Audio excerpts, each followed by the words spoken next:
বিসমিল্লাহির রহমানির রহিম। ঈদ মোবারক। প্রিয় দেশবাসী, আসসালামু আলাইকুম। ত্যাগ, তাকওয়া আর সংযমের শিক্ষা দিয়ে বিদায় নিয়েছে পবিত্র মাহে রমাদান।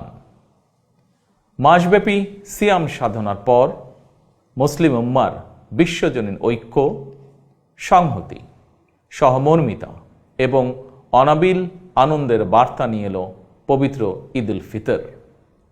প্রতিটি ঘরে, প্রতিটি পরিবারে ঈদ আনন্দ পৌঁছে যাক সকলের তরে। আসুন আমরা রমাদানের আদর্শে উদ্বুদ্ধ হয়ে একে অপরের সঙ্গে পবিত্র ঈদ আনন্দ ভাগাভাগি করে নেই। ঈদ উল ফিতর উপলক্ষে আমি প্রিয় দেশবাসীকে জানাই পবিত্র ঈদ উল ফিতরের শুভেচ্ছা।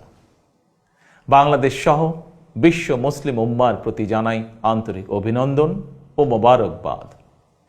ঈদ মোবারক। আল্লাহ হাফেজ।